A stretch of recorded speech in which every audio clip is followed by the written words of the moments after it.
Hey everybody, welcome to another episode of Just Make Art. Apologies for the delay in this episode. Nathan and I have both been really busy with a lot of things and trying to find our time to get together, and we just can't find it. So I decided I would grab two of my closest artist friends who I'm currently showing with at Art Center Waco here in town in a large work exhibit called Amplified with 24 other artists, and have a conversation about artist friends and applying to group shows and getting rejected and all those things. So I just want to introduce them real quick. Like I said, they're two of my closest friends. There's Eric Breish, who creates hypnotic holographic works on metal, aluminum, and copper and steel, where light itself becomes the medium. Eric uses industrial tools and unconventional methods, and each mark is strategically placed to absorb and reflect light. I'm telling you right now, when you're in front of these pieces, there's a dimensional shift that just happens as you move around his work and observe it. And he layers it with transparent paint and varnishes and finishes it all on a glass-like surface that deepens color and dimensions in ways that canvas just can't. He trained under metal art innovator Andreas Nottebohm for 15 years, and his work is currently represented by galleries across the U.S. And then my sister, my art sister, one of my absolute besties. We've known each other for, I think, around 12 years now. We've shown together multiple times in group shows and in our own two-person exhibition a few years ago that got Glass Tire Top 5 here in the state of Texas. Vino. Oh, do I love my V. She was born to Vietnamese refugee parents in rural Pennsylvania and spent decades as a physician. She still is, before returning to her creative work in 2015. She's a painter, a sculptor, and an installation artist based in Austin. Her work opens space for dialogue around memory, cultural identity, and healing. Her pieces have been collected by institutions from Austin City Hall to Texas A&M. She's been featured in publications including Glass Tire, Tribeza, and PBS Arts in Context. She's a member of Icosa Collective in Austin and an active force in building more inclusive and diverse voices within the broader art community.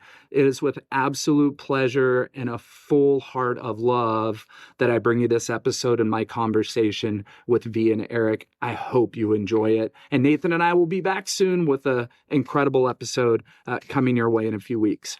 Enjoy. Okay, let's jump into this. All right, you guys ready? Mm-hmm. Okay. Well, welcome everybody. I hope you enjoyed my little intro about some dear friends that I have today with me, and I can't even explain how excited I am to do this and to share these two wonderful artists and individuals with you. You may remember Nathan's podcast episode he did with Eric a little while back, so make sure to go back and watch that if you didn't listen to it. But I don't even know where to start because there's just so many levels of friendship here. And as I stated in the intro, Eric and V and I are all showing together for the first time. So V and I have shown multiple times over a lot of years together. And so it's so exciting to be able to show with Eric as well. And so I just thought this would be an incredible time to have a discussion about us showing together, us as friends, as artists. And let's just jump right in and kind of go back to the beginning. And we'll just kind of bounce around here and just kind of share about how the three of us first met and when did we know that this would possibly be a friendship that was really going to matter to our art lives. Feel free, anybody, to jump in. I mean, Ty, we've known each other for almost 10 years. Yeah, a little over 10 years now. A little over 10 years, right? And Yeah. I think it was through social media. You know, we connected. Yep. We were both in Austin and we set up a coffee date. And it was really just crazy how instantly we clicked. Not necessarily just as artists, but as people. Yeah. And it was from that moment the conversation just flowed so effortlessly, and we just vibed energetically so well that I was like, oh, we're gonna be friends. Yep.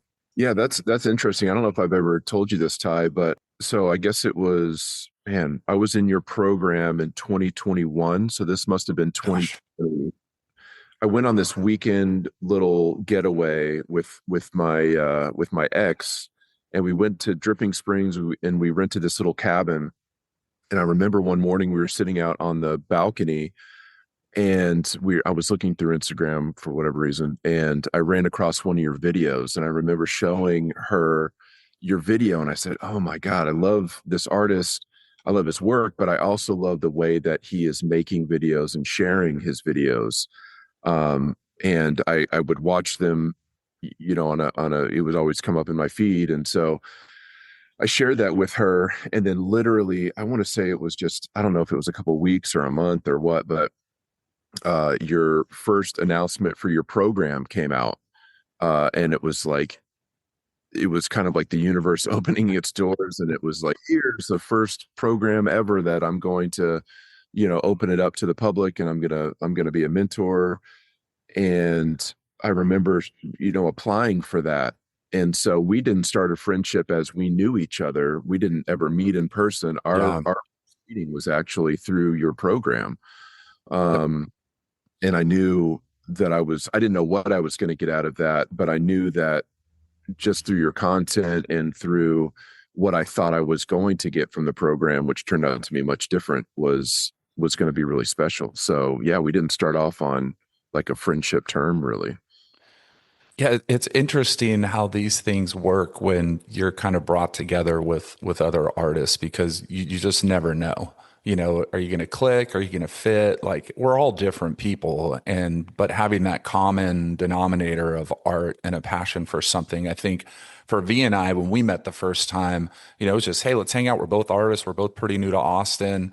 Let's grab a coffee, whatever. But I think pretty quickly we both realized that we're very serious about these aspirations and dreams that we have with art, and we're both just in the beginning of the merging level of art and making work. And so we're just like, yeah, we're going to really need each other here, and then the other dynamic, Eric, for you and I was totally different where we start off in a mentoring and mentee kind of situation, but then post the program, it just grew into, for me, this is somebody that I don't only that I worked with, but that I really trust where they're going and what they see with art. And I think that kind of built, we had a lot of other things in common that we enjoy outside, which V and I do as well.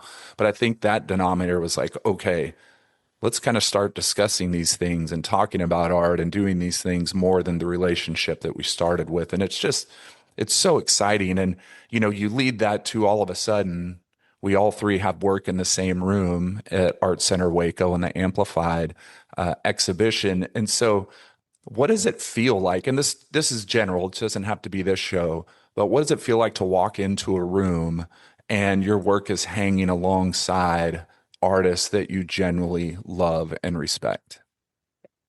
I mean, for me, it was the reason why I applied for this show to begin with was because V brought it to my attention and said, "Hey, this show's going to be in Waco," and I automatically knew that Ty was going to be a part of that. So, I jumped on that opportunity, and I knew that it was going to be special. I had been to Art Center Waco, and that's how I actually met V because we didn't cover that. I met V through your show that you had at Art Center Waco as a a two-person show. So I met V during that point in time, and so I was already familiar with that space, and I knew what it could look like and what it could be. And I think all three of us really love to work big, and so the amplified even concept was such a cool thing for me, and I get to show with my good friends. So walking into that, I knew it was going to be great, but yeah, it was everything I thought it could be, and even more. To talk about how we all met and became friends. Things happen very organically. And I always love how art does that. When Yeah. you expand your world in many ways. It's not just in regards to, the people that you meet that like your work. It's also the community of artists that exposes you to that you normally probably would never have the opportunity. And Ty and I had the show at Art Center Waco with us that in 23. And I'll never forget meeting Eric. He had just been coming on a road trip delivering artwork, I believe in Colorado, and he surprised you, Yeah. Ty, that he was going to be there. And when you're both 6'2", 6'4", the presence of the two of you in my 5'1" frame is hard not to notice in a room, right? And so I was like, who is this person that's just as tall as Ty and has this big presence? And you introduced us, and Eric and I organically afterwards connected on Instagram, and then organically started to develop a friendship of our own, and it's really been this beautiful evolution of these relationships that we all have come together as friends. And it's allowed us to really kind of join in on our journeys together. And I have to say, that's honestly the most beautiful part of showing with the both of you, is it's not just about mutual respect of our work, but also a reflection of our journey together.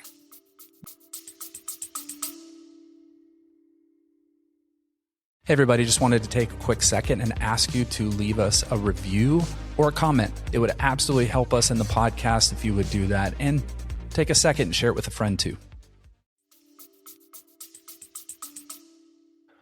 When I think something too, when you think about sharing the room, not just with other artists, but artists that you deeply respect and care about as friends, it's not just about the work hanging, right? Mm-hmm. It's about, there's conversations that happen around the work hanging with those friends and those artists, right? So like when we dropped off work, I came and helped, you and Eric when you were dropping work off. But then all of a sudden we're talking about the work and we're talking about those things, there's this camaraderie and this, I don't know, it's like a real existential, like spiritual moment that happens between those artists, where then when the work is installed, then you're walking around it and you're looking at the work with each other. You don't even have to say things. Like there's just something that exists in that space and you feel it. You look at your work on one wall, then you look across and you see V's work, and then you see Eric works on the other wall. And there's just this feeling that's just like, man, I feel really good right now. Like this is what it's all about, and there are moments when it's just, you're in the room with younger artists that maybe have looked up to you and been a part of things that you're doing, and they're sharing with you, right? There's this mutual camaraderie among artists that's just really, really special. And I want to jump into this next question with kind of that thought in your heads of, a lot of us out there feel really isolated, especially early on as artists, right? We're all, when we start out, very alone, and we spend a lot of time alone. And so what role has the friendship of other artists played in keeping you in the game? Because art is something that a lot of people give up on and move on to other things because it's so difficult. I think as artists, we create an isolation. We're very much in our heads a lot of times within our work. It's hard to turn off, right? I mean, we could be out in the world and we're still thinking about the studio space or what we're currently working on. And it's almost obsessive. Mm-hmm. And when you can find other people, and it's really important. I tell a lot of young artists this, as like, get out, go out in the community, go to shows, go to places that, are artists that you respect, are going to be at, and try to connect, because it's really essential for artists to nurture themselves with community, because it is so isolating. But also it's a way to promote growth, to feel inspired, and to be able to also expand in dialogue. Because I think it's really important to be able to talk about our work, our process.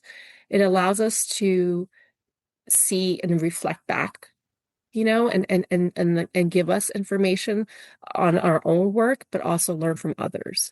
Yeah. So I think it's very important. I think it's an essential part of our practice to develop and create those connections and that sense of community outside of our practice. Yeah, that's a really important topic for me that I've been feeling a lot lately. And V and I were just kind of like discussing that previous to getting on here. I think it is essential to have your own isolated time to create in. I do now know and think that the balance of that is really important. And like you said, you have to get out there, you have to go to shows, you have to network, you have to get with your friends that are creating, but there's a certain like danger in that for me, because it's really easy to get stuck in that side of things and not make an effort to get out and cultivate those relationships, because you'll find yourself all of a sudden, like for me, it was a decade that I had kind of isolated and I thought about that this morning, actually, when I was journaling. I thought, why did I really appreciate the isolation in the beginning? Well, it was because I was trying to break away from people that I wasn't aligned with. And I didn't know what it meant to be in a circle of people that I did align with. And now that I've had time to, kind of break away from what I was experiencing, and now found myself, and I cultivated my life that I wanted, and now I've started to have friendships like with both of you, and I realized, like, oh my gosh, there are people out there that are like me.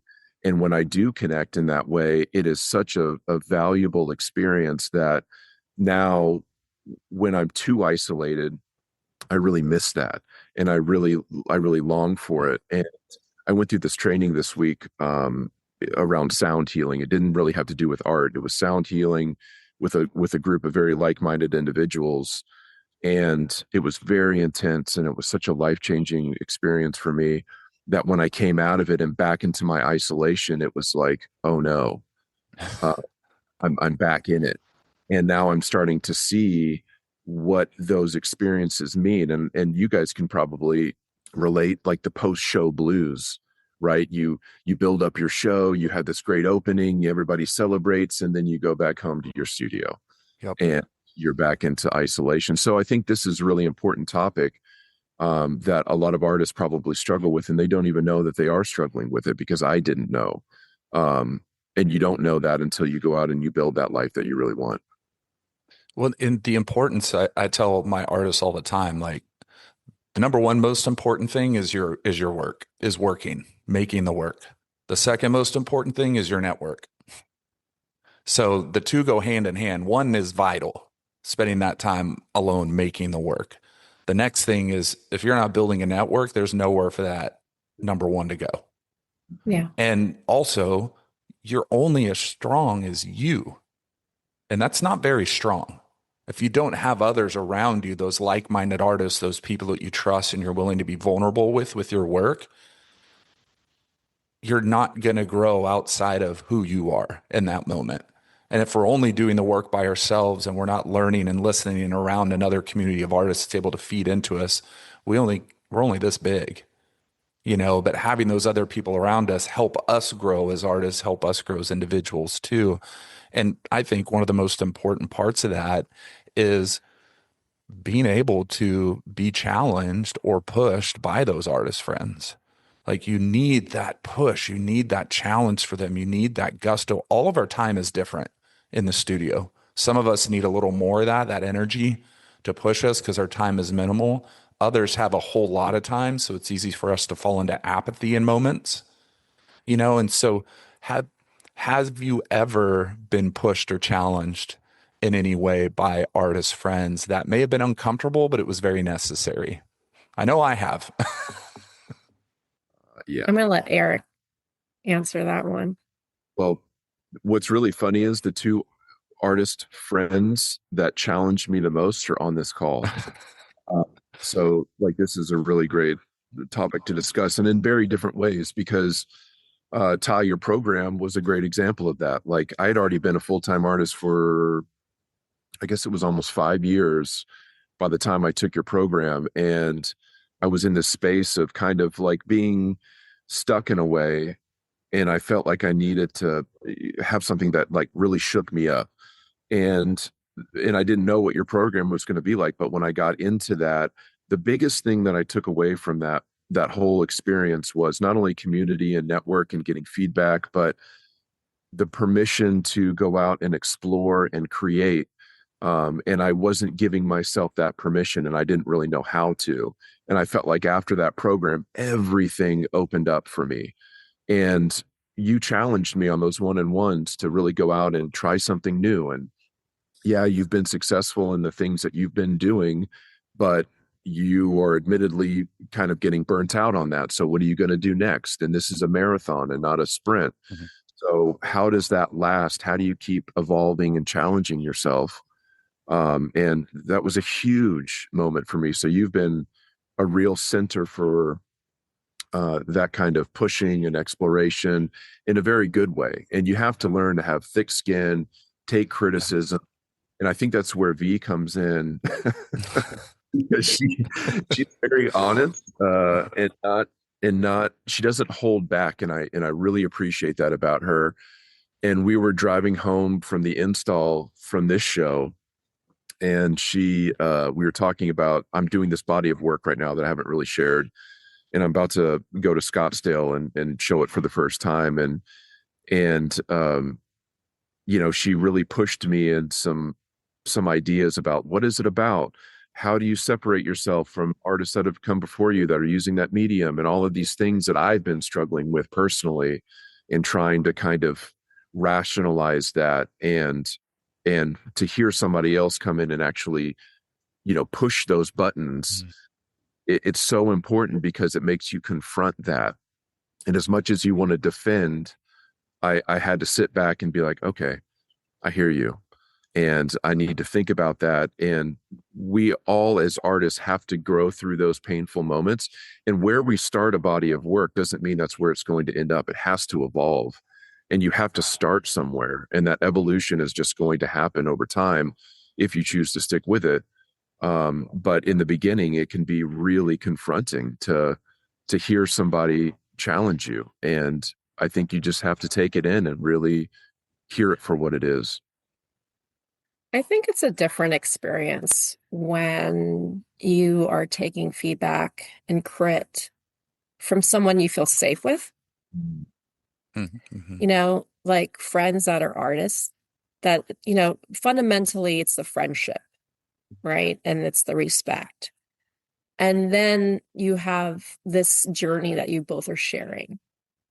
And then so because of that, it allows you to understand that, it's like how we love people. We want the best for them. We want them to grow. And sometimes we have to give the hard truths, right? But it's coming from a place of love.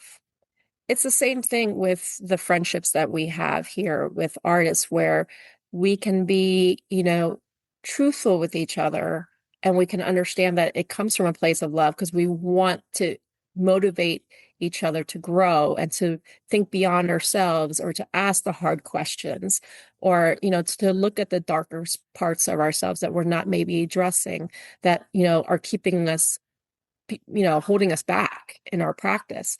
So, I think having that feedback loop with people that you deeply have a connected relationship and friendship and open communication, and a place of safety and a place of real care, I think is essential. And it's very different on the flip side for like a lot of art students, right? That go through school and they have weekly crits with people that they aren't really close with. And that can come in from a very different place. And it does. And have very different experiences, and be traumatic in a way, that it keeps them from wanting to maybe explore these things, or keeps them in that self-criticism loop that all of us artists have, right? But I think that's the difference, is that, finding those people that you feel safe with, that you can have open communication with, and you have deep care for, allows you to have those conversations in a place that is fruitful and feels nurturing, and doesn't feel so critical. Can I jump in and say something? Of course. Because what she's saying brought up something for me, where you have a lot of different mirrors that you're always as an artist, you have your different friends and sectors and all of this kind of stuff. And so you're receiving all of this different feedback from people from different angles and perspectives, right? So I think it's important to know that, you can respect a lot of people's opinions, and those are just one angle from which you're going to receive. And if I can say, it doesn't mean, like, that opinion doesn't mean that that work may not be successful, right? Like, it could be commercially successful, and it doesn't have to necessarily, but you have to know where you're trying to receive that information from. Art history, like, are you trying to be the first and important in art history about how that's going to be looked upon in decades? Or are you just trying to pay the bills right now, and this body of work is going to do that thing? So you have to take all of this criticism in, or opinions or whatever, and filter that through down into what you're trying to do and what you're trying to be and what this work is trying to be. And I think there's a lot of different ways to look at it. So you have to be careful about what you receive and how you receive it, and don't let the opinions of others also stop you from doing the things that you want to do and ultimately know where you want to go.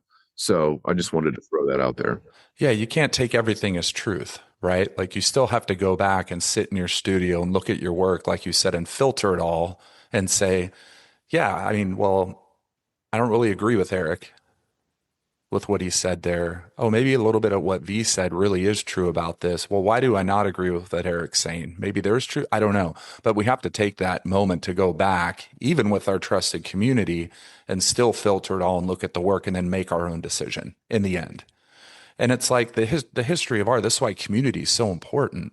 No big art movement started with one single person, other than the very first cave painter, the first person that drew a buffalo. That's it. Everybody else was influenced from that point on by the next guy that drew something else, or the next woman that painted something else, right? I've got a whole bookshelf here of the Fauvists, the Impressionists, the Cubists, the Surrealists. They're all groups. They're all communities of individuals that got together and did this and talked, and then went out and showed, and then stole their ideas and influenced each other's ideas and went back and forth. And I know how hard it is for so many of you out there that are going, I don't have a community. I don't have anybody. The hard part is it takes work. That's what I tell artists all the time. That's the hard part. You may have to be the instigator when you're not an instigator. You may have to invite somebody to coffee at Whole Foods on 6th Street. You know what I mean? You may have to be the person that's like, hey, do you want to meet? It takes a little bit of gusto sometimes to take the first step. But I'll tell you right now, there are artists around where you are that are just hoping and waiting for somebody to go have coffee with. V, you were going to say something. Well, I was going to say, I think fundamentally, everything is about curiosity. Yeah. Right? It's all about curiosity. How are you curious within yourself to grow? How are you curious in your conversations with your work? How are you curious in taking in someone's perspective and asking further questions? Everything is always from a place of curiosity. And that's what's so great about art, because that's our job, is in a way to foster curiosity, foster questions that reflect back on a person that's, taking the work in, as well as how other artists are like creating, like what's being curious about their process. It's curiosity is the common thread that we need to foster within every aspect of what it means to be an artist. And that curiosity really also extends backwards. And that's why I think all of us get along really well, because we have such a curiosity around art history and knowing what's come before us. I think that that's so important, because the more, and it's also a double-edged sword, because the more you know, the more you have to challenge yourself, and the more that you have to, I don't want to use the word separate yourself and find your own identity, but the more education that you get, the more that you understand that it's harder to do things that have never been done before, or where you fit into the process, or, it's not like in the beginning when you just sit down and you're creating from a space of pure enjoyment and pure curiosity. Now all these other things start to filter in, and and you're thinking about, oh my gosh, is this too much like this, or where is this going to go to? And it's just the curiosity grows, and with that growth comes a whole new set of things to think about. And speaking of curiosity, I'm going to use that for my segue into our next little section here, because I know these are a lot of questions we get from artists out there that listen to the podcast, especially like, how do I get in a show?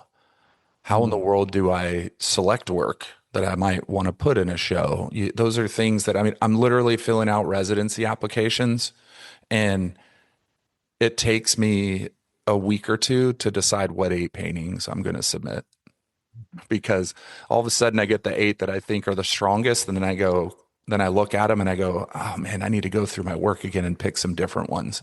And then Mandy always tells me, you always end up using the first 8 you came up with. So just stick with those. But then I'm complaining every night about what work I want. So thinking about when you're staring at a body of work and you're trying to decide what to submit, what's going through your head? Research. Like in a sense of like, it's not just about applying. I know some people think it's a numbers game. Like if I apply to a lot, then, you can approach it that way. But I don't think you're going to be as effective. I think it's really important to understand the gallery that you're applying to. Like understand what artists they work with, what aesthetic, what narrative, are they conceptual? Are they more sculptural? Are they more hyper realistic and narrative driven? Like it's really important for you to understand the gallery you're applying to or the program you're applying to. Like look at their history. Research is really important, just as important as learning art history. If you want to be successful in your practice, you have to really understand your body of work and how it will align with the right calls, exhibitions, residencies, and gallery spaces. It's really important to know that, because if you don't, you're just shooting in the dark. And you're going to get frustrated, and that frustration is that feedback that then, creates a lot of questions that aren't helping you. So it's really important as an artist, I think, to first, know who you are as an artist, know what your body of work is about, know what it's serving or what market or, all those things. And then look at those things you want to apply to. Not just as I just want to get into a residency, but really research them, and understand their history and what they're looking for. Because this is the thing. It's like, it's not just you applying as an interview or an applicant, right? You want to make sure that they're going to represent your work well. They're going to support you in the residency the way you feel you need to be supported. And then also create potential connections to the network that they have that are already in that area of body of work that could potentially go further out. Right. So everything is a stepping stone of opportunity. So in order to set yourself up for success, research. So question, V, you find that open call that fits, right? The curator fits and is aligned with maybe the way your work is or what your work says. The gallery's aligned. You've done your research. Okay, I'm a fit for applying for this show. I will have a shot, right? Because there are artists out there that spend a lot of money applying and you don't fit. You're a white male artist, right? And then that curator primarily works with female artists of color. If you don't do your research, you're applying to something that you're just wasting $35, right? So do the research to figure out. So then you find that you're aligned with, that aligns with you. Now you have a body of work. How are you working through that process to figure out which pieces you're going to submit? It's one, making sure that you have an understanding of how you want to present yourself. Do you want to present yourself with your best work or the story of your work? I think that's the thing. Like, you can have many different works that are like your best work, but if they don't feel connected in some way, they don't see a storyline, it doesn't allow them to necessarily make their own connections. Curators want to be able to make their own connections. Panelists want to see a body of work that encompasses all of you, and who you are as an artist. I think the other thing is make sure you pick good documentation. I think that's the biggest mistake a lot of artists make is when they pick out their work, they don't take into consideration how well they're documenting their work and submitting the photographs that are going to best show their work. Because we all know that work looks best in person. Yep. Mm-hmm. So you need to make sure you have proper documentation of the artwork and you pick good lighting, good pieces that want them to see more. That's massive. I mean, honestly, I cannot tell you how many artists' submissions get tossed out before they even get looked at because the photograph is terrible. And I'm saying, as a juror for shows in the past that have had hundreds of applicants, and I get the spreadsheet or whatever form that gallery or space is using for me to be a juror and go through and select work. The first thing I look at is, are those photos, can I see them? Are they clear? And honestly, I don't even look at anything else if they're not. I go through and I just delete those, and then I go to the ones that are. Second thing, like you said earlier, the documentation as well, not just of the work. If you're not following directions and filling out the form the way that it asks you to, you're getting tossed in the bin and just passed over. And your work may have been stronger than other work, but if you're not going to follow directions, it's not going to get looked at. But man, invest in some cheap lights or shoot in daylight. You can use your phone. Phones are getting better and better and better. If it's a large scale work, you're going to want a camera or bring a friend over that's got a good camera. If it's a smaller scale work, you can use your phone, but you need to make sure that lighting is good so that it can be seen in the best light. That's the first moment somebody's going to see your work these days is going to be in a photograph. Probably 9.9 times out of 10 now. Before anybody does a studio visit or anybody sees your work in person, they're going to see it by photograph. Make sure your photos are good. Important. Eric, you have anything to say on that? Yeah, I never, an artwork never leaves my studio, meaning digitally, without it being perfectly photographed for multiple angles, videos, and that should be part of your documentation process. Not only the words around it, but every artwork that you take should have multiple views, should be videoed, just so you have that, because once it's gone, or once you've moved on to the next thing, you rarely go back and take that time. And these sculpture pieces that I've been doing, I wasn't sharing any of them because I couldn't figure out how to photograph them in the right light. So I went and bought a whole entire photography setup, lights, backdrops. I already had a nice camera. But I played with that for weeks before I was capturing the photos that I was liking and before I presented that out to the world. So you're really right about that. You've got to put your best foot forward, especially digitally now, because that is going to be the way that it usually is seen first. And to speak to what V was saying, I think all of that is so true. And it is also true about gallery representation. That same mode of thinking around how you apply to a show is the same way you apply to galleries for representation. It's almost the exact same process. So I just wanted to throw that out there for people that are like, oh, is there a difference between the two? And no, I think it's very much the same. You have to be aligned with who you're asking to represent you. Who are the artists on the roster, who is the curator, the director, and all of that research prior to is so vital, because I wasted a lot of time in the beginning, just like you said, throwing it out in the dark, and it never came back to me. And it wasn't until I started focusing down on those aspects where it started to return. So we apply to things and we don't get in.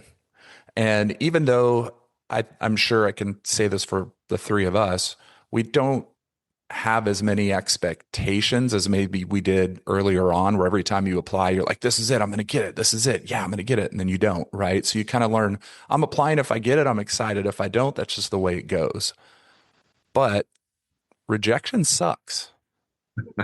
When your heart and soul are wrapped up in your work and you're trying to get it out there and you're trying to build your career and you're trying to do these things and you're applying and you're getting rejected, it's really, really difficult. So talk to me about rejection. How do you process it?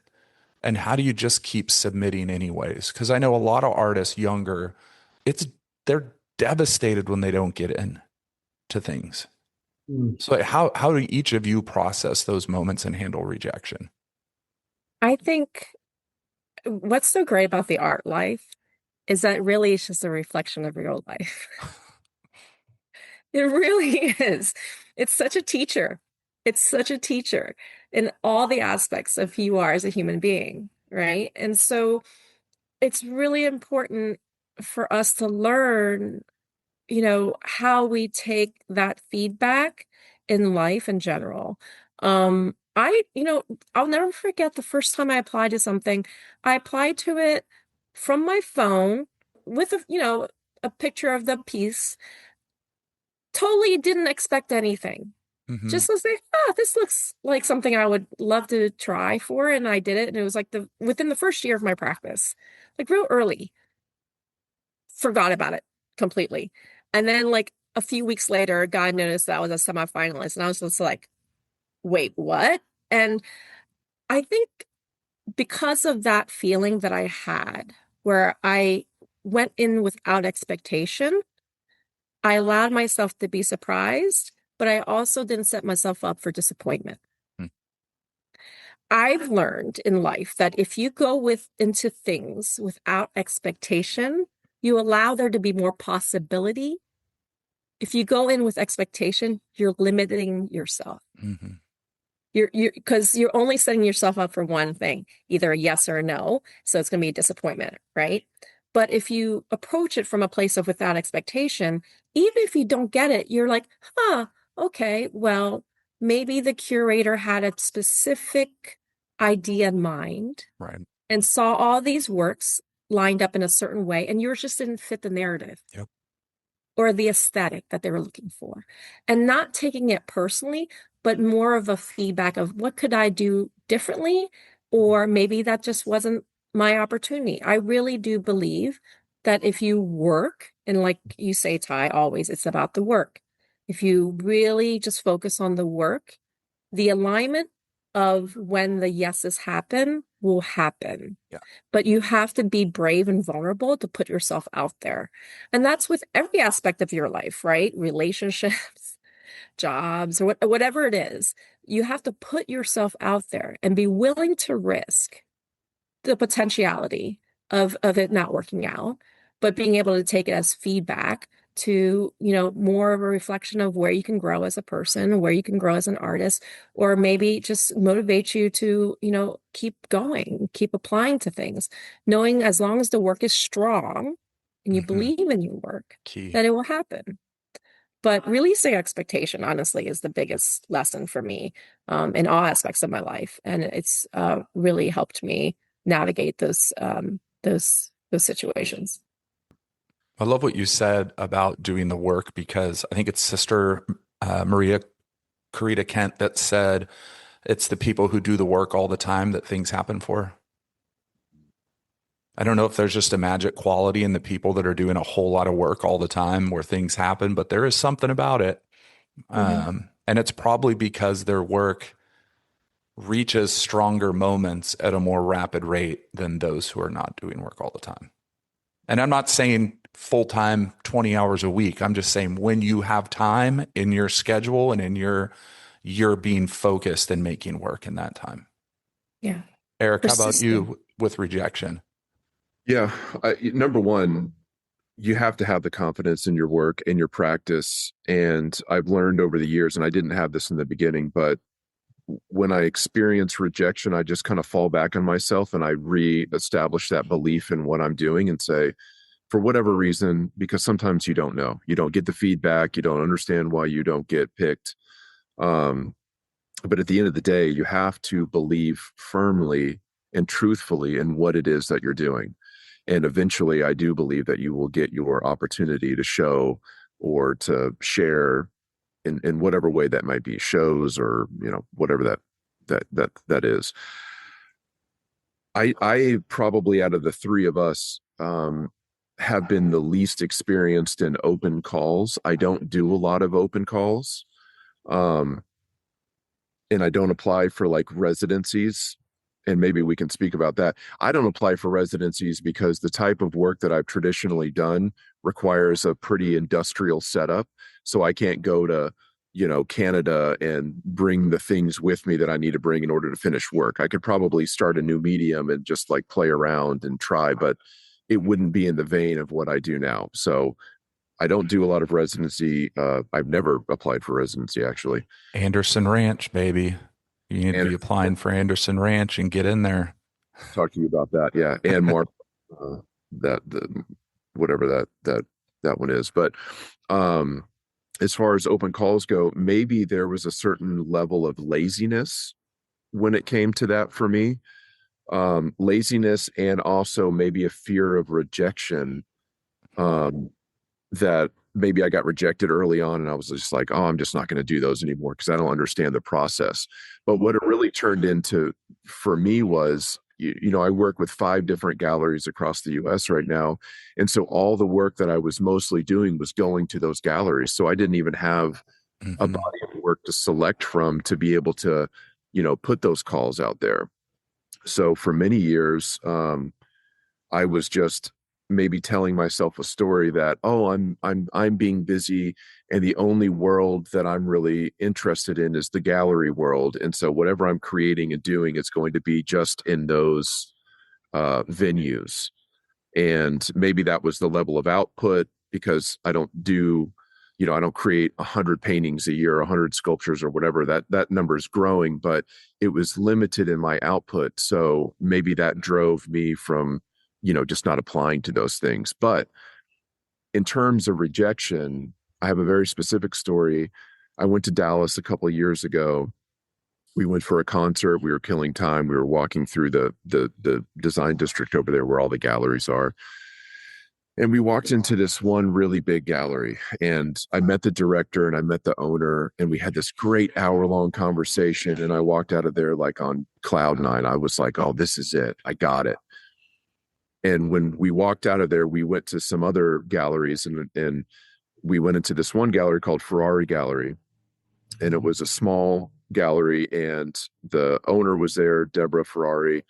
Her husband, Jim, is also an artist. And he was back in the back sculpting. And we had this great conversation. And basically I left there. We had this conversation and it led to, hey, I really like your work. Maybe you want to show with us. And I said, oh no, I'm talking with this other gallery in Dallas. And I was kind of high on my horse. And we returned back from that trip and I had a conversation with the original big gallery. And they said, you know what, we really like your work, but at this time it's not a fit for us. And I was absolutely crushed. And I was like, I'd never been so sure about anything. And it really like sunk me for a couple of days. And I had this conversation with V when I went to visit her in Austin. And we had this long conversation about the positives and negatives of that situation. And she said, why don't you just why don't you go and have a conversation with that smaller gallery in Dallas and we'll see where that leads to. Why don't you crawl back to Deborah and Jim? No, I remember this exact conversation. I remember this exact conversation because it was literally right after one of my shows that you had come into town for. And we went to a concert afterwards. And then we like sat down afterwards and had some downtime and we were talking and he told me all about it. And I remember saying, look, sometimes we think we know what we want, but it's not what we need. Yeah. Right? Like we have these expectations of like what we think we want and where we'll fit, but like the universe and God or whatever you want to call it sometimes has different plans. 100%. And I remember asking you, I was like, do you think you want to be in a gallery that wants you to make a specific type of work? Or do you want the support of a gallery that wants to push you and allows you to explore? Do you remember that, Eric? I do remember that. And I didn't understand that concept at the time because I wasn't sure what that meant because I was so used to the gallery telling me what they wanted. Mm-hmm. And what this taught me, and it was one of the most unbelievable lessons and also pathways for me because I went back to that gallery. I said, "Hey, you know what? Actually, I would like to show with you." And and so that was, I remember it was the summertime. And literally they said, "We have a show coming up. It's a group show in September. Would you want to be a part of that?" I said yes. I brought work up. We had a fantastic opening, and I really jived with the other artists, which was a small group, and the owners, and we became really fast friends. And fast forward a little bit, they offered me a solo show, and that was in May of 2024. And that, Ty, you came up for that show and you saw that body of work that I worked on for a year to prepare for that was the most important body of work I ever created, the most personal, the most vulnerable. And the gallery literally opened the doors and said, "Do whatever you want. It doesn't matter if we sell, if we don't sell, like put the body of work together that you want to show." And it was the first time that I ever got that opportunity and to really dig in. And what I found in myself through that show um, completely changed the path of my career and my love for art again. And so that initial rejection that crushed me was also the thing that rebirthed me. Mm-hmm. It was exactly what I needed. And V said that. I just didn't understand it at the time. Right. So I needed the time to let it all unfold and process. So other artists, if you're out here listening, like let the rejection happen because the rebirth will happen if you love it. Yeah. If you are absolutely, there's no other way that I'm going to live. There is no other path for me. You will be reborn through your own efforts. Yeah. I will say on this whole evolution of our journeys, like I've loved watching all of our individual experiences and journeys within it and how we can see ourselves within that timeline. I would say that being an artist is a journey in itself, and you are 100%. constantly learning. And sometimes artists want just to be shown. They just want to show their work. They're just eager, right, to Yep. have their work shown. What happens with that, though, is like learn from those experiences. Did you feel supported by the gallery, or did they just not really know how to talk about your work to sell it? That's the other thing, is finding galleries or people that know, that love your work, that know how to talk about it, because you're not going to be there all the time, right? Yeah. And so like having that question of like that relationship, was it fruitful in all the ways that you wanted? Not just have the work shown, but like in deeper aspects of establishing a relationship. Also, does your gallery make you feel like they're invested in you as an artist, not you as your work as a product? Mm-hmm. That's a very different thing, right? And there's some galleries that are just going to be about the product, and they know that they can sell it, and that's okay. And that's totally okay. But does that jive with you as an artist? What do you feel like you need in your personal practice? Like, do you need an art, like a gallery that's going to want to cultivate you, want to create those connections for you outside of the gallery, institutional shows, or that have the network of collectors that like will take you to, museum shows? Like there's all these other aspects of being in the gallery setting that I think you will only learn to grow as you get more into it. Yep. And more depth into it. But also like, yeah, like finding those relationships, like you became friends with them, the Ferraris. Yep. And and they really wanted you to explore and expand your practice. And that is really important, and that's hard to find. So kudos to you for that. But for the, artists that are listening, like think about these things, as you're on your journey. It's going to echo that, like, but you do have to have that balance, be like what you said, that there's different galleries that support different things. And if you are a full-time artist supporting yourself in the arts, you absolutely have to have the gallery that is out there selling work, because you can be with a gallery that is, really into what you're doing, supporting you all day, do whatever you want. But at the end of the day, if you're not able to keep the lights on, to keep your mortgage paid, to do all those things, if you are relying on art for your income, unfortunately, you have to balance yourself in that gallery setting with the people that are moving the work. And those people that move the work don't always get the work. So you have to be somewhat, in this flow of understanding all of those things in those relationships, and being okay with, okay, well, maybe they don't get me as an artist completely. And maybe they're only interested in really selling one particular type of work. And us as artists don't always want to go back and create the thing that sells. We don't want to, I always say the circle painting, you know, I, we get some success with circle paintings and then we're like, we want 7 more.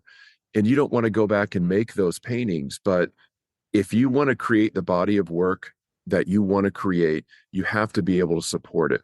And so if you have to make those 7 circle paintings in order to, make the next 3 bodies of work or keep your lights on or whatever, you've got to be flexible in that. And I know a lot of friends that just refuse to do that. They're like, I don't care about any of that stuff. And, if you have the luxury of deciding in that way, good for you. But a lot of us have to do the things that we need to do in order to survive. And that's okay. I think there's lots of different avenues. I think there's lots of different ways to be an artist, and I think not one path is necessarily how another's path is going to be. I think ultimately at the end of the day, it's, do you feel that you're supported in your practice, however that's going to look, and knowing yourself well enough as an artist and understanding what aligns and how you can find that support, whether it be through community galleries, how you make your work, but also still feel in tune with who you are. When at the end of the day, you're the decision maker. Only you are the decision maker at the end of the day. And throughout your career as an artist, throughout this journey, you're going to have multiple decisions to make as things start to move for you. And it's up to you on how you want to handle those decisions, right? That's not when the outside world influences it. You need to sit down with you and you need to say, is this the route I want to go in? Is this the route I want to go in? Now, I'm not saying anything's wrong. We all have to choose, like Eric said, how are we going to pay our bills? How are we going to make more work? We have to navigate that journey, and that's not easy. But at the end of the day, if you're not happy with you and the way things are going, then maybe need to do a little check and figure out what it is that's causing you to not be you with your work. And this is the hardest part. Gosh, I talk to artists about this all the time. That's a struggle. What direction do I want to go? How do I want to do this? And man, early on, you're going to take a lot of risks that are really not going to pan out and are going to suck early on, because there are times you're going to say yes when you probably should say no because you don't know what you're doing. I mean, trust me, I've been in that gallery relationship that has ended in flames, and when I say flames, I'm talking FBI, LAPD, missing work, an owner who fled the country, crazy things like that. And it's like this world, but it's just like every other world. It's not just the art world. It's like everything else. People say, oh, well, in the art world, no. Well, go out in the business world. It's the same thing. You got CEOs who suck. You've got coworkers who are terrible. You have, and then you have people that you love and enjoy and care about you. So at the end of the day, it's really kind of figuring out, how does this work for me? And the importance of having the others in the room to speak into you and to ask questions to are so vital. I mean, V and Eric right there with that story, and him and Ferrari Gallery and moving into that space. Without V there, where does that go? Who knows? Maybe Eric figures it out on his own a little later on, or maybe he misses a whole, something that is very tangible and with a group of people that absolutely adore him and are giving him opportunities. So I have a big question as we're talking about showing and our work being out there. And this is what Nathan wanted me to ask more than anything with V is, we have an exhibition, group show, solo show. And like Eric talked about it earlier, we have all these emotions, that this high that we're up on and all this time preparing, leading up to it, and the pressure and the deadlines. Then we have the show, the opening experience, and then we go home. And there's a certain thing that sets in. And I credit you for this term, the postpartum depression that sets in. And we talk about this all the time, you and I, right after these moments. But what does this mean? How did you come to identify this? And how do you work through it? There have been many moments in my life where I've worked up to something, and I think anyone can relate to this, Yeah. like whether it's planning for your wedding or planning some big event or you're organizing something or energetically when you're like building and focusing, hyper focused on something. And then once it's out in the world and it happens and it's over, like there's this drop, right? Like it's just about burst of energy. But for artists, it's about creation. And, as a mother, like it's very close aligned with that whole process of creating life. It's like building up for these 9 months and you're nurturing and growing and you're feeding and like it's all encompassing. And that's what creating a body of work is the same. You're putting all of your vulnerability into it. You're putting all of your energy and all of your time. And it is something that is very personal to you and very, very precious. And then you release it out into the world, which is scary. It's so scary, but you're like, all this energy is like compact, right? It's like this ball of energy building up, building up, building up, building up, getting bigger. And then as soon as you have that show, and even maybe for the whole month that it's up, you have all this programming and yet you still have this energy that you're riding on, right? You have the artist talks and you have like the promotions and you have the media and you're like having the meetings and like, so you're still on it.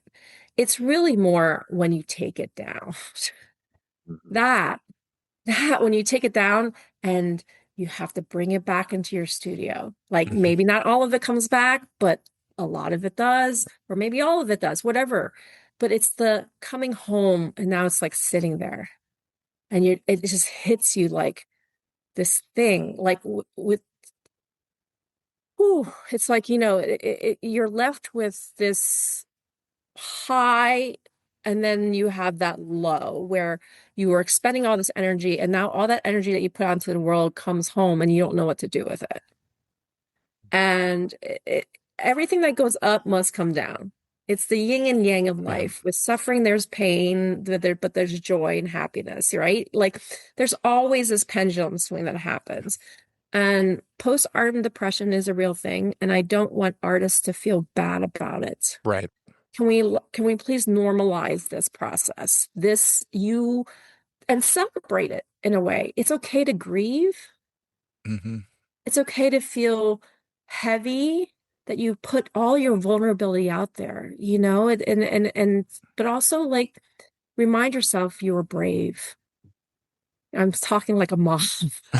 It's because you are a mom. I can't help that, but it's true. It's like postpartum depression. It's like, you're, talking to people that have experienced it, but also talking to your children. Like it's all of those things. It's like, you were brave in that point of putting yourself out there, being vulnerable, but also like allow yourself to feel it. Understand that that's part of the process. It's normal. But then, learn from it as to like celebrate it, right? Like celebrate yourself in that space. And then learn how you can manage it. So a lot of times I think with anything in life, if you tend to not feel comfortable in the uncomfortable, right? This is the part, like postpartum depression can sometimes feel uncomfortable because it makes us feel heavy, dark, sad, grieving, all these emotions that in human life, a lot of people have a hard time being in. So how do we do that? We distract ourselves, with whatever it is that we distract ourselves with, media, going out, drinking, doing all kinds of things, right? We distract ourselves as human beings in many ways in the places that we're uncomfortable. Yeah. But what I want to tell artists is it's like, allow yourself to feel it, allow yourself to be in it, acknowledge it, recognize it, but then also start putting in the tools to allow yourself to process it in a healthy way. It's normal. I've learned personally for me is like I've always plan a trip shortly after a show ends, usually in nature where I can be quiet and with myself. it's rejuvenating because I'm spending time by myself or with loved ones and in this beautiful space, being present that allows me to process and be in that space of postpartum depression in a healthy way. Yeah, that's very well said, V. Just to tail off on the end of that, I think it is important to feel. I think it is important to give that space and time to reflect and to really see where all that's coming from. And I have learned now that art can't be the only thing that you have. It, because when you do come down and it kind of like crashes in that way, if you're just returning back into the studio to make more work or to focus on the next thing, like, it doesn't let you become rounded out. It doesn't let you really absorb what just happened. So for me, I think having my own daily practice, my own, whether it's spirituality, whether it's, sound medicine, these other things that I can lean on as my daily practice that brings me back to center, um, is such a critical thing. Maybe it's getting out and hiking and being in nature. It is the art community that we return back into, not just to talk about art, not just to talk about what this experience just was, but that art is an aspect of yourself. But there's many aspects that you have, and it's really important to, maybe when you come back down off of this high, is to be able to channel that into something that you can work through in yourself in other ways.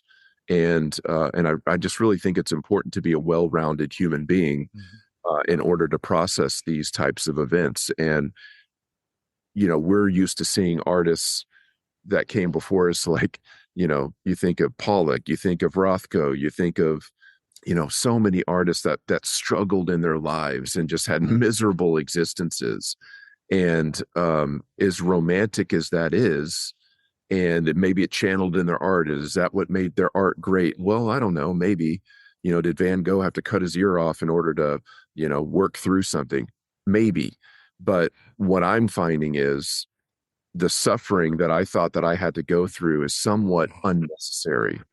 And if we can channel that in a more positive way, become better human beings, maybe put down the drinking, maybe don't rely on a substance, maybe all of these things that I'm guilty of, if I can channel that in a more positive way and get more centered in myself, not only do I come off that high easier, but it also lifts back up into the next high in a better way. So it's all about this yin and yang, right? Mm-hmm. How do you take away that resistance? How do you take away the thing that's keeping you from being what you need to be in a healthy way? Yes, I mean, soul care for artists, for anybody is vital, but for artists, it's extremely vital. And I think it's also very important to understand yourself very well, because we all have different personalities. We all have different experiences in life, in our journeys and in our story that affect who we are as an individual. That can either affect our true self or our false self. And when we're recognizing those things and we're able to sit in front of the mirror and say, well, it's going to be really easy for me to run to my false self in this moment. I'm speaking to myself right now in the mirror, right? In that postpartum depression moment, it's easy for me to run to my false self and just crash for a week miserably, emotionally, even though I just had a solo show. You know what I mean? That's kind of the ridiculousness, but also the power of it. Because it's like, you just had this thing. You were just in this show. You just got to do this thing that you dream of doing. And then it's gone and you think you're never going to have it again. Like, I'm a 4 on the Enneagram, right? These are the false self moments for me on that scale. It's like, well, maybe I'll never have a solo. And I know that's dumb, but that doesn't mean my psyche doesn't kind of start to process those things. So what do I need to do, right? Like, I need to get in nature. I need to get outside. I need to do these things that fill my soul in a way that leads me back to that true self so that I'm able to get back into the zone again. Take a break, like go away to come back. I think it was Warhol, or I forget who said it, like the best thing to do is go away so that you can come back. Leave work so you can come back. Give yourself that time and that break. And listen, community, again, So important, not just with art, but with your family and with those other friends as well. But community is vital. There, even for those artists that struggled that you mentioned, two of the male, very famous artists who both their lives ended tragically, they did have community. They did have things. And I think they didn't use them in the way that they could have to maybe help sustain and fight through some of the things that they struggled with. So leading into that community, what advice do you have for beginning artists out there and how to cultivate these kind of relationships that can help their career long term? I think intuition, that's the thing that's coming up for me, is I've learned over the years, because in the beginning you don't really know what you're searching for. You go to shows and maybe you try to hide in the corner a little bit and look and see what's going on, and maybe you approach some people and maybe you don't if you're kind of, not socially comfortable. But over the years I've just kind of learned to dial into my intuition and energetically feel who I'm aligned with, what feels right. Am I interested in their work? Am I interested in them as a human being? And sometimes those people who you think you're aligned with, it turns out it's not, but it is something that you can kind of like narrow down if you're listening to and not just grasping for whatever, you can get. And I've noticed that over the years, if I just kind of listen to that and I wait patiently, it's not just about volume, like let me go to every show and let me talk to everybody. I mean, some people do that, but for me, I'm now more selective in who it is that I want to, where I want to go, what I want to see, who I want to talk to. And I build those relationships over time and they reveal themselves. Yeah, I would echo what Eric said. It is a journey, but you have to be willing to put yourself out there, and find your community. Know that you will find your people. I mean, this is one thing I love about our art community is like we are the misfits. We are the most Mm-hmm. impractical people in Yeah. society, if you think about it. I mean, it is the most insane thing to do is to create out of a place of pure imagination, joy, curiosity, play, um, and do it in a way that is like so intentional, and then like to try to put purpose um and perspective on it, but also like this layer of like value, right? Like what is valuable in the art world? Well, I think we can all like have a whole another 2 hour conversation on that alone. But like it is such an impractical life. And you will find your people. Like there is no broader band rainbow of personalities and people out there, but in the art world, Yeah. it's like it's so interesting because like, in medicine, there's a specific type of, personality that's made them successful to get there. That's the same in like in maybe in business or in law, whatever, like all these other fields of practice, right? But nowhere in any other profession than the arts do you have such a Yep. wide range of people of different backgrounds, different perspectives. But so that gives you just know that you will find your Yeah. people. It will happen. And, it's just a matter of being brave enough to continue to put yourself out there. And when you do, also, please don't look at every conversation as an opportunity. That's massive. Do not look at every conversation as an opportunity. When you come off as an opportunist, you don't allow for the other people on the receiving end to receive you in an authentic way. Mm-hmm.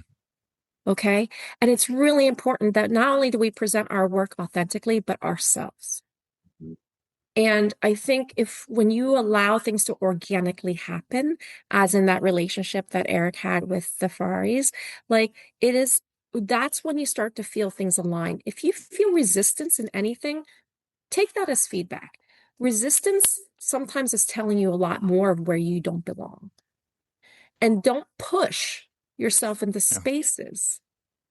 Allow them to happen organically on their own where it feels good, because that will set you up for the most success in that journey. If you are constantly looking at every situation, every opportunity that you're going out, meeting people as an opportunity, you're not allowing yourself to fully be represented of who you are because you're showing up in a performative way and with an agenda. Yep. Right? Like, I think the biggest value that I've had in this journey is learning how to be open without expectation and be authentic. Well, and man, one of my favorite quotes, I think it's Austin Kleon that actually says it in his book, Show Your Work. He says, in order to be interesting, you need to first be interested. Mm-hmm. If you're going into something selfishly, you're only going to be viewed as selfish. Mm-hmm. And trust me, we've all seen that person. We've all seen that person at an opening. We've all seen them in a space, and they're literally just hawking themselves at the gallery director, at a curator, and I've watched the face of that gallery director, that curator, that assistant of like, get me out of here. Like, you're doing yourself no favors. Listen, we all want to be in somewhere. Every gallery director, every gallery assistant, every curator knows that every artist that exists in the world wants to be in that space or in a space. They know that. They're not against you. The problem is there's so many artists pushing themselves on them rather than being a part of and supporting and entering the dialogue in that community for the reason of, I love this gallery. I love the work they show. I love the artists on the roster. I love how they do things. So I'm going to come to every opening. I'm going to hang out and I'm going to get to know, I'm going to be a part of this community.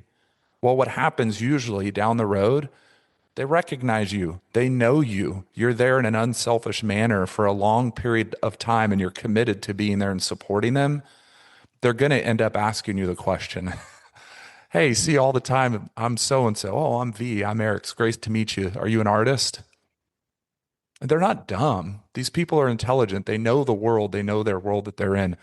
Be interested in something and go. But here's what else is going to happen. Even if you're a fly in the wall, like Jerry Salt says, if you're so scared and introverted, just go be in a fly in a wall. Eventually, another fly in a wall is going to say hi. And then you're going to end up having coffee together and doing studio visits and becoming art besties. Like, this is how these things happen. And it's how they happened in history as well. One artist is at the salon showing in Paris and they keep seeing that other artist that's there all the time, but neither of them talk. They end up becoming best buddies, right? Then they end up starting the Beehive in Paris. Monet, Manet, Degas, Morissette. Impressionism is birthed, right? So this is how things happen. So show up, go meet people, go be shy. Just go for the work. Maybe somebody will say hi, maybe becomes your art best friend. I don't know. Couple more things before we close here. I want to kind of go full circle back to the Amplified show that all three of us are in right now with other people. And I met another new artist that never met before there, and we've been hanging out. Ariel Davis in Fort Worth. She's incredible. And so, like, what does showing with a friend do? Not just with the work, with yourself. Like, what does it mean to you professionally and personally when you're showing with friends? You can take Celebrating each other. Yeah.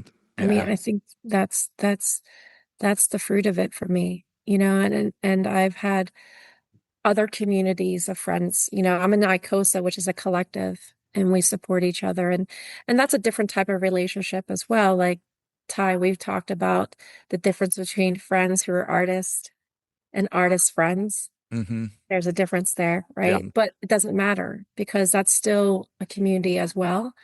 And being able to support each other's practice, being able to like help and do installation, and then or having group shows where we get to see each other's work and celebrate each other. Like, really, that's the thing. Like, everything that you do, no matter how small, no matter how big, is a win in some way. And when you can share that win with your closest friends or people that you care and respect, it makes the experience that much richer. And then is that feedback, that then just motivates you to want it more. So it's nurturing, it's celebration, it's joyful, and it allows you to like remind you of why you are in this, why you chose to be an artist. Love that. Yeah. And I think it takes the pressure off. This was one of the least pressurized shows going into it, I think I've ever been a part of, because I wasn't doing it for, uh, like for any kind of notoriety or for any kind of sales, or for, it was just purely to be on the walls with my friends. And it was just effortless. And so it's a safe space for you to go in, show the work that you want to put forward, have a great time with your friends, meet some new friends, and then whatever happens beyond that is just like the icing on the cake. So for me, it was such a joyful experience, and something that I didn't have to be too overly concerned with. Yeah.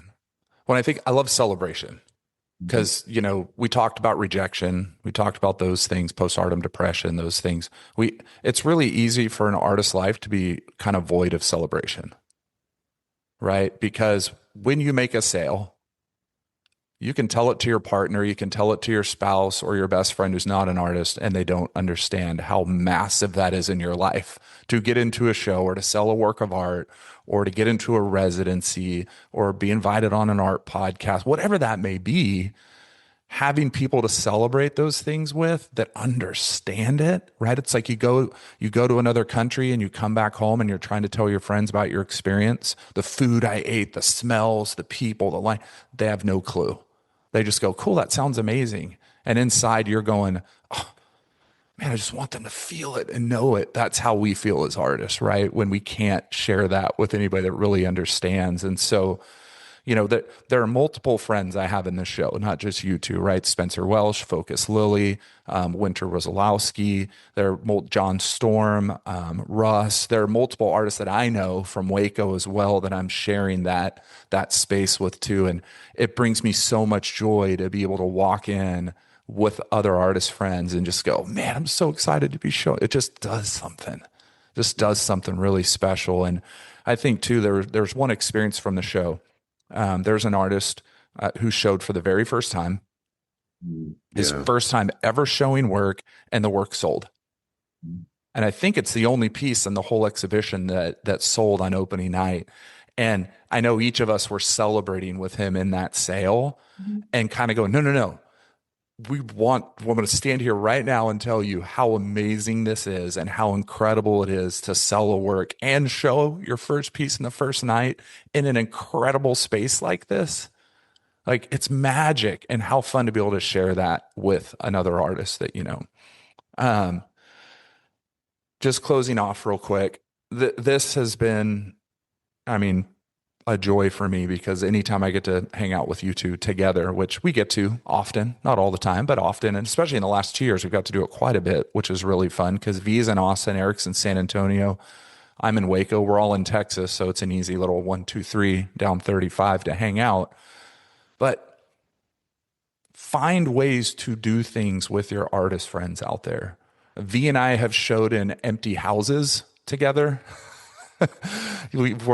She had a friend who was a realtor, and we went through that house, cleaned it up, swept the floors, put up little battery lights, and we filled the house with our art to do an exhibition with Sarah Frankie Linder, another friend of ours in Austin. So, but you can do those things. I've done shows with friends in backyards. We've literally cleaned out a backyard and a garage and put our art up and celebrated sharing and showing our work together, inviting our community out to do it. A show is a show is a show is a show, as Jerry Salt says. Doesn't matter where you're showing. But early on in your career, when you don't have a gallery or you don't have things to apply it to and you don't know, do your own stuff. That's okay. That's freaking cool, actually. That's very indie. It's very punk rock. It's underground. There will be a time when you're wishing you were doing those things again. I hope there's a time for you. I pray for that for you all, that you're in galleries and those things you're missing because you're too busy with the way the art world's going. Do things like that to get started and invite your friends to be a part that you're meeting. Great way to meet other artists is as you're connecting with them. Hey, let's do a group show together. Let's go find a space, or let's do it at my house or in my yard. Find things to do to build those relationships. So, Eric and V, thank you so much for being on today with us. You can find all of their information on the podcast, Spotify, YouTube, Apple. I'll have their Instagrams, I'll have their websites listed. So please go visit them. If you want to come see our work, that's up at Arts Center Waco. If you're driving from Dallas to Austin or Houston to wherever, it's up, I think, until March 7th or March 9th. I can't remember, one of those 2 dates. And it's a wonderful exhibition that Bella Perez curated very, very well. She did a great job. It's a really fun show, a large works exhibition. Come see our work. It's hanging Arts Center Waco, right off of 35 in Waco, Texas. And thank you all for being here. And I hope I will see you guys soon, not on camera. Thank you for having us, Ty. We appreciate it. Of course.